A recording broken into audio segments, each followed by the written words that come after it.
அன்புநேயர்களே, மீண்டும் தமிழ் ஊடக பரப்பில் அடிபடுகின்ற ஒரு பெயர் நீதிபதி இளஞ்செழியன் அவர்கள்.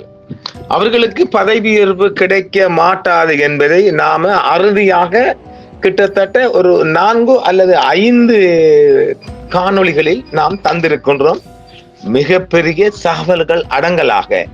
இப்பொழுது நீதிபதி அவர்கள், மதிப்புக்கு இளஞ்செழியன் அவர்கள் லண்டன் சென்று ஒரு கண்ணீர் விட்டு தனக்கு கிடைக்கவில்லை என்றது ஒரு சுபாவத்தில் தான் ஏமாற்றப்படுகிறேன் என்ற மாதிரெல்லாம் செய்திகள் வெளிவந்த இருக்கின்றது. நாம் இவர்தான், அதாவது 2 விடயத்தை பார்க்கலாம். ஒரு முஸ்லிம் நீதிபதி அவர்கள், முகமது லபார் அவர்கள், அவர்களுக்கும் அரசாங்கத்தில் அநியாயம் நடக்க போகுது என்பதை நான் கோடிட்டு காட்டிருந்தேன். நிறைய தெளிவான விடயங்கள் அடங்கலாக. ஆனால் அதற்கு முன்பாக இளஞ்செழியன் அவர்களுக்கு பதவியுயர்வு வழங்கப்பட மாட்டாது என்பதை நான் பல தகவல்கள் ஊடாக தந்திருக்கின்றேன். எமது காணொலியை பார்த்த எமது அன்பர்களுக்கு அது புரிந்திருக்கும். முதலாவது ஒரு விடயத்தை விளங்கிக் கொள்வோம். இளஞ்செழியன் அவர்கள் 61 வயதுடன் வெளியேற்றப்படுகின்றார். அவர்களுக்கு இன்னும் 4 ஆண்டுகள் சேவை இருக்கின்றது. கோர்ட் ஆஃப் அப்பீலுக்கு 2 ஆண்டுகளும், சுப்ரீம் கோர்ட்டுக்கு 2 ஆண்டுகளுமாக. ஆனால் முகமது லபார் அவர்கள் 63 வயதுடன் வெளியேற்றப்படுகின்றார். அதான உண்மை. இதுல ஒருத்தரையும் இப்ப நம்ம இந்த நேபாளில இருந்து கைதிகளை அழைத்து வரையில இழுத்து வந்தது, அதான உண்மை. அதே மாதிரி இளஞ்செழியன் அவர்கள் பதவி தட்டி பறிக்கப்படுகின்றது. அது ஒரு கொடூரம்.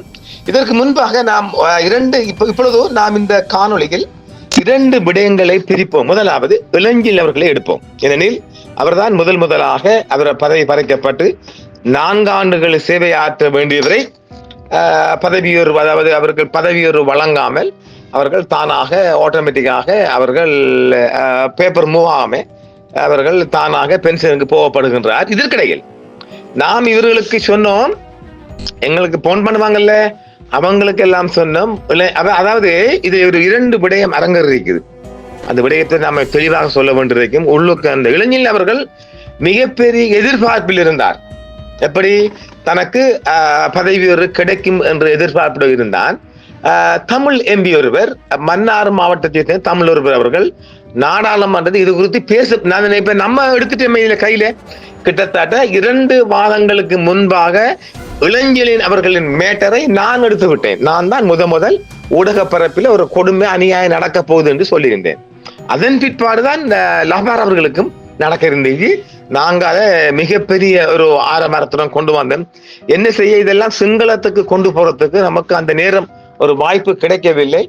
நான் மிகவும் மன்றாடி நிறுவனத்துக்கு சொல்லி எமது பல செய்திகள் சிங்களத்திற்கும் வர வேண்டும் என்பதற்காக இப்பொழுது அவர்கள் பணம் கொடுத்தாலும் பரவாயில்லை என்ற அடிப்படையில் ஒரு சிங்கள ஒரு சிங்கள ஒளிபரப்பொன்றையும் பிரகாசம் செய்வதற்கும் உரிய நடவடிக்கைகளை செய்து கொண்டிருக்கின்றார்கள். மிக விரைவில் எமது ஆதங்கம், அது கண்டிப்பா வேணும், எனக்கு அது வேணும். அது எமது ஆதங்கம் சிங்கள மக்களிடத்தும் அது வெற்றி அளிக்க போகின்றது. அது போகின்றது. அதுக்கு முன்பாக இப்போ இளஞ்செழியன் அவர்கள் 2 எதிர்பார்ப்பில் இருந்தார். அவருக்கு சொல்லப்பட்ட விடயம் என்னென்றால், அவருக்கு தூதுவர் பதவிகள் எல்லாம் கொடுக்க போறாங்க. நான் நடக்க போறோம்ல, இருக்கிற பதவியில 2 அப்பீல், கோர்ட் ஆஃப் அப்பீலுக்கு 2 ஆண்டு கொடுக்காத ஒருத்தன் இன்னும் அதை விட பெரிய பதவி கொடுப்பானா? இந்த 2 எதிர்பார்ப்பிலையும் இளஞ்செழியன் அவர்கள் இருந்திருக்கின்றார்கள் என்பதும் ஒரு வெளிப்படையான உண்மை. அவருக்கு யாரால் எத்தி வைக்கப்பட்டதில் இங்க கேட்காதாங்க. அதுக்கு முன்பாக நாம் இங்க ஒரு விடயத்தை சொல்ல வேண்டும். சாதாரணமாக ஒரு பிரதேச ரீதியாக நகர சபை ஊடாக, மாநகர சபை ஊடாக நடக்கின்ற விடயங்களை இலங்கையின் 2 புலனாய்வு, அதுதான் நிறைய விளக்கம் தந்திருக்கிறேன். 2 புலனாய்வு அமைப்புகள் எப்பொழுதும் தகவல் திரட்டிய வண்ணம் இருப்பார்கள். அதை நாங்க டிஐபி என்று சொல்லியிருக்கிறோம் இல்ல, டிஸ்ட்ரிக்ட் மாவட்ட தகவல் பிரிவு. அது ஒவ்வொரு எஸ்எஸ்பி டிவிஷன், எஸ்டி ஆபீஸுக்குள்ள அது இருக்கும். இப்பொழுதோ இப்ப நாம் இந்த விடயத்துக்கு வருகின்றோம். மிக முக்கியமாக பதவி ப்ரொமோஷன் கொடுக்கிற எல்லா ஆபீசர்களும் அவர்கள் கடமை புரிகின்ற பிரதேச மாவட்டம் இப்படி வருதுதானே. வரும் இப்ப டிஸ்ட்ரிக்ட் கோர்ட் இயங்கும், இப்ப மட்டக்களப்பில் இயங்கும் இல்லையா, district court, MC court, high court இயங்குதானே. இந்த 3 கோடு அங்க அப்புறம் பெரு சபைகள் டிஎஸ்ஏ இப்படி இந்த பதவியுயர்வு வழங்கப்படுற எல்லா இடங்களையும் இலங்கையின் புலனாய்வு சேவைகள் NIB SIU இப்ப IS மாத்திட்டாங்க. அதாவது அரச புலனாய்வு சேவை என்று மாத்திட்டாங்க. இதுவரை காலமும் அது இருந்தது அரச புலனாய்வு பிரிவு, ஸ்டேட் இன்டெலிஜென்ஸ் சர்வீஸ். இதுதான் இப்ப கரண்ட் இருக்கா SIS. இது ஒரு கிட்டத்தட்ட இன்னொரு IS போட்டா ISIS மாதிரி வரப்போகுது. இவங்களும் இப்படி மாத்திருக்காங்க, என்ன நோக்கமோ தெரியல. பாதிப்பார்கள் அது SIU அழகா இருந்துச்சு, அதை மாத்தி போட்டாங்க. அதுக்கு இப்ப அது எப்போதும் அவங்களோட புலனாய்வு சேவையில் இருப்பாங்க. அடுத்தது எப்போதும் நமக்கு பரிச்சயமான, மக்களுக்கு எல்லாம் பரிச்சயமான NIB ஏர்போர்ட்ல இருக்கிறது. ஒவ்வொரு டிவிஷன்ல இருப்பாங்க, ஒவ்வொரு சோர்ஸ் இருப்பாங்க. இவங்க வாரம் மாதம் அறிக்கை கொடுப்பாங்க. இவங்களை பத்தி குட் கேரக்டர், மோசமான கேரக்டரும் போகும், நல்ல கேரக்டரும் போகும். இப்ப உங்களுக்கு புரிஞ்சிருக்குமே. ஆக ஒரு பதவி இவங்களுக்கு யாருக்கு வழங்க டிஎஸ்ல இருந்து அவங்க சீனியர் செக்ரட்டரி எல்லாம் போவாங்க இல்லையா, அந்த மாதிரி அந்த பதவி கொடுக்கிற அந்த ஸ்டேஜ் வரக்குள்ள இவங்கட இப்ப முதல் இப்ப ஸ்பெஷலாக SIS இல்ல SIS அதானே அரச புலனாய்வு சேவை, ஸ்டேட் இன்டெலிஜென்ஸ் சர்வீஸ், இவங்க தான் எடுக்கிறாங்க. இவங்களோட ரிப்போர்ட்டை பார்த்து போட்டுதான் நம்ம என்னதான் நீங்க திறமையா செய்திருந்தாலும் இந்த ரிப்போர்ட் NIB ரிப்போர்ட்டும் SIS இந்த ரிப்போர்ட்டும் அவங்க சரியா மேலிடம் பார்க்கும். இதன் பார்த்த பிற்பாடு தான் அவர்களுக்கு இந்த பதவியோருக்குரிய லாஸ்ட் ரெக்கமெண்டேஷன் ஜனாதிபதிக்கு போகும். அப்ப ஆக இன்னொரு விடயத்தை நான் சொல்றேன், ஜனாதிபதி அவர்களுக்கு இந்த 2 நீதிபதிகள் பற்றியும் பிழையான தகவல்கள் வழங்கப்பட்டிருக்கிறது. அது யாரவர் என்று நான் இளஞ்செழியன் சார் விடயத்திலே சொல்ல மாட்டேன், லபார் சார் விடயத்திலே பின்னுக்கு சொல்ல மாட்டேன். செலின் அவர்களை முடிப்பமே. அப்ப ஆக அவருக்கு கொடுக்க மாட்டாங்கன்றதை நாம 4 நேர்காணல் கொடுத்திருந்தேன். இந்த 4 விடயத்தையும் கொடுத்துட்டு அவர் கொடுக்க போறாங்க. ஆனால் தமிழ் மக்கள் அவர் அரசியல் இறக்குங்கன்னு நான் தான் அவருக்கு முதல் ஒரு அறைகூவல் விடுத்திருந்தேன். இப்பொழுது ஒரு ஊடக நிறுவனம் அவரை போய் பேசியிருக்கிறாங்க, நீங்க அரசியல் இறங்கட்டு. அவர் இன்னும் ஒரு உறுதியான முடிவு கொடுக்கல. இளைஞர் அவர்கள் 2 மனசில் இருக்கின்றார்கள். சரிதானே? இது ஏன் அந்த ஊடக நிறுவனம் போய் சென்றால், சுமந்திரன் அவர்கள் பிரபல சட்டத்தரணி, ஜனாதிபதி சட்டத்தரணி சுமந்திரன் அவர்கள் தமிழரசு கட்சி சார்பாக அவர்கள் முதலமைச்சர் வேட்பாளர் ஒரு கண்டிடேட் பண்ற ஒரு கண்டெஸ்ட் பண்ற நோக்கம் அவருக்கு இருக்கு. அதனால அவர்களை முறியடிக்க வேண்டும் என்ற நோக்கத்துக்காக இளஞ்செழியன் அவர்களை பகடைக்காயாக போடுறதுக்கான நோக்கத்துல அந்த ஊடக பிரபல ஊடகம் தான் பல வலையமைப்பு வச்சுக்கிறாங்கல்ல, அந்த ஊடகத்துல ஒரு சிலர் போய் அவர்கிட்ட பேச்சுவார்த்தை, இளஞ்செழியன் அவர்கள கொழும்பு இல்லத்துல பேச்சுவார்த்தை பண்ணிருக்கிறாங்க. அவர் இன்னும் அந்த முடிவு கொடுக்கல, இறங்குற இல்லையா கொண்ட நிலையில் இருக்கின்றார்கள்.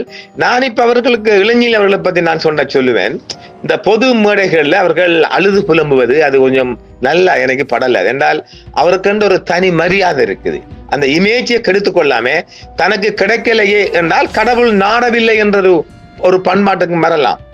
எனவே ஆசுவாசப்பட்டு இமோஷன் ஆகாமல் நம்ம அவருடைய சின்னார்கள் நாம் அப்படி அல்ல, ஒரு பொது மேடை. இப்ப என்னென்றால் ஆண்டாண்டு புரண்டாலும் அழுது புரண்டாலும் மாண்டார்கள் வருவதில்லை மகனே.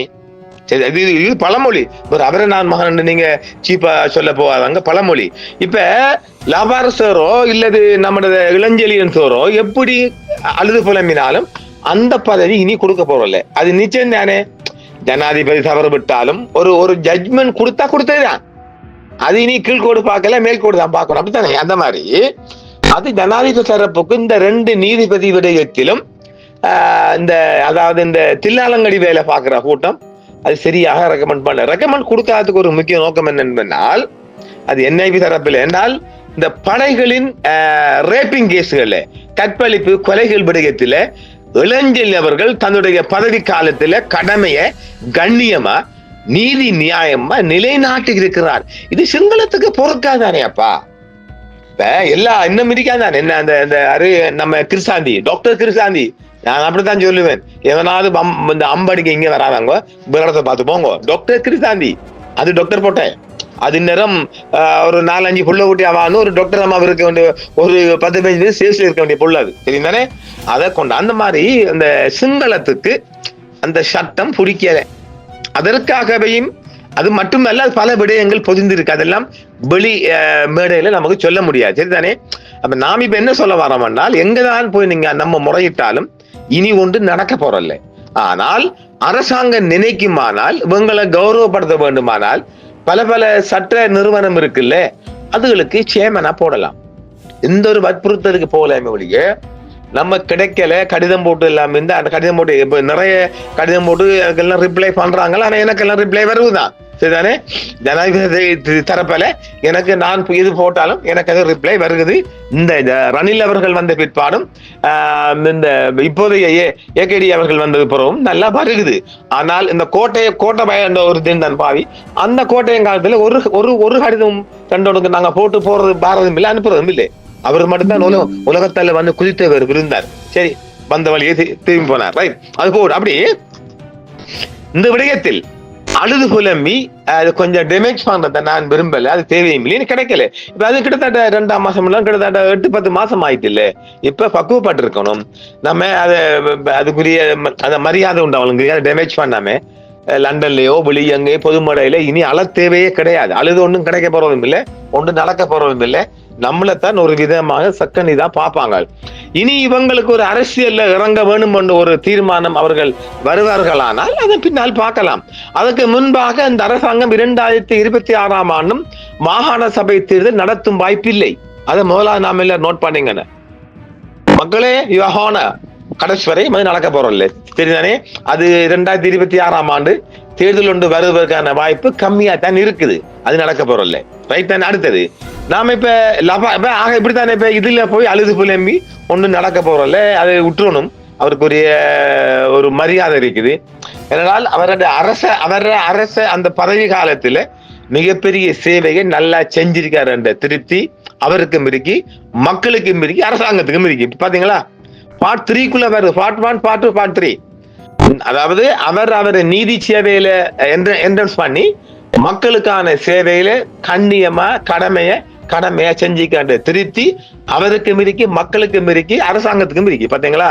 ஏன் எல்லா அந்த அரச புலனாய்வு நிறுவனத்துக்கும் இருக்குது.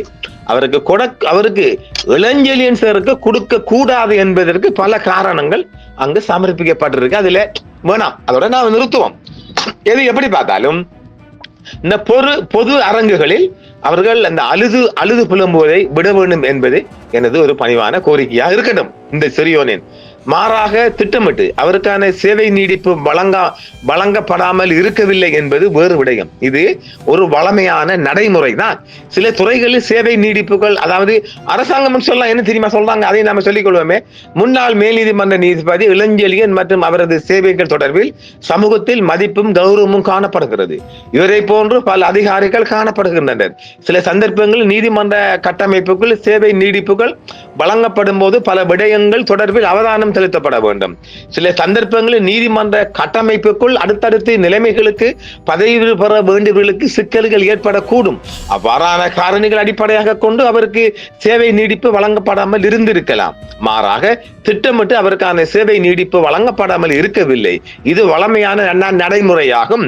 சில துறைகளில் சேவை நீடிப்புகள் வழங்கப்பட்டிருக்குமாயின் அங்கு பதவி பெற்றவர்களுக்கான நியமங்களுக்கு பொருத்தமானவர்கள் இல்லாமல் இருந்திருக்கலாம். எனவேதான் அங்கு ஓய்வு பெறவிருந்த அதிகாரிகளுக்கு பதவி நீடிப்பு வழங்கப்பட்டிருக்கும். எனவே முன்னாள் மேல் நீதிமன்ற நீதிபதி இளஞ்செழியன் அவர்களது சட்டத்துறை சார் சேவை மீது என்றும் எமக்கு மதிப்பும் மரியாதையும் கௌரவமும் இருக்கு என்று ஊடக பேச்சாளரும் அமைச்சருமான ஜெகதீஷ் அவர்கள் தெரிவித்திருக்கிறார். இது அரசாங்க தரப்புட கருத்து இல்லை, இது திட்டமிட்ட திட்டம். நான் தான் சொல்றேன் அடிச்சு 2, அதாவது லவார் சாருக்கும் இளஞ்செழியன் சாருக்கும் கொடுக்க கூடாது என்பது அரசாங்கத்தின் எழுதப்படாத ஒரு சட்டம். சொல்லட்டும், மாறும் நாங்க நிறைய விஷயம் சொல்ல வேண்டி வரும். எனவே இளஞ்செழியன் அவர்களும் கொடுக்க கூடாது என்பது அரசாங்கம் குறியா இருந்துச்சு. 4 ஆண்டு கால சேவை தட்டி பறிக்கப்பட்டிருக்கு. அது மாற்று கருத்து இடமில்லை. அதுக்காக பொது இடங்களில் அழுது புலம்புவதை நாம் அது கூடாது, வேண்டாம். அது சரியில்லை. அது நமக்கு அது சரியா படல. சரிதானே? அது ஒரு நல்ல விடயமா நான் பார்க்கல. குறித்த கால போய் சேவை நீடிப்புக்கான அவசியம் ஏற்பட்டிருக்காது என்று அமைச்சரவை பேச்சால் அமைச்சர் நலிந்த ஜெயதீஷ் அவர்கள் தெரிவித்த கருத்திருக்கு இல்லையா, அது நாம் ஏற்றுக்கொள்ளக்கூடிய விடயம் அல்ல. அது நிச்சயமாக அது இங்கு தட்டு பறிக்கப்பட்ட விடயம். அது அழைத்து வரவில்லை இழுத்து வந்தது என்ற போல அது திட்டமிடப்பட்டது. அதாவது ஒரு பதவி உயர்வு கொடுப்பது என்றால் அவர்களுக்கு அவருடைய பென்ஷன் பீரியடுக்கு முன்னாடி ஒரு மாதத்துக்கு முன்பாகவே அவருடைய ஃபைல் மூவ் ஆகணும். எந்த ஆவணமும் ஃபைல் மூவ் ஆகவே இல்லை. ஆனால் லவாசருக்கு ஒரு நெருக்கடி வந்துட்டு என்னன்னு சொன்னால் அவரையும் அடிக்கத்தான் போது அவருக்கு அந்த அவருடைய பதவி உயர்வு கடந்தும் ஒரு மாசம் 2 மாசம் இருந்துச்சு நினைக்கிறேன். இப்ப லவாசர் விடயமாக நாங்கள் இன்னும் விடயம் தருகின்றோம். ஆக இளஞ்செழியன் அவர்களுக்கு கொடுக்க கூடாது என்பதில் அரசாங்கம் குறியா இருந்துச்சு. அதுல எந்த மாற்று கருத்துக்களும் இல்லை. இந்த பொது மேடைகளில் தனக்கு அநீதி நடந்து என்று சொல்லி திரிவது அது நன்றாக நினைக்கப்படவில்லை. இந்த லவாசர் அதை பத்தி வாயை துறக்கல, அதுக்காக சொல்லல, அது சரியில்லை. ஒரு மிகப்பெரிய சேவையில் இருந்து எல்லோரும் மதிக்கக்கூடிய அளவுக்கு செஞ்சுட்டு பொது இடங்களில் கண்ணீர் வடிப்பது நமது தமிழ் மக்களுக்கு அது ஒரு பொருத்தமான விடயமாக நான் பார்க்கவில்லை. இதை கொஞ்சம் அறிவுபூர்வமாக நம்ம படித்தவர்கள் மக்கள் மத்தியில் நிறுத்திக் கொள்ளுங்கள். பார்ட் 2 நாங்கள் சந்திக்க போகின்றோம். என்றும் உங்களுடன் சன்ரைஸ் இந்தியா டிவி சப்ஸ்கிரைப் பண்ணுங்கள், பெல் பட்டனையும் கிளிக் செய்யுங்கள். உங்கள் ஆதரவே எங்கள் சேவை. ஆதரவு தாருங்கள், அரவணைப்போம். மறக்காம சர்ப்ரைஸ் பண்ணுங்க. தேங்க்யூ.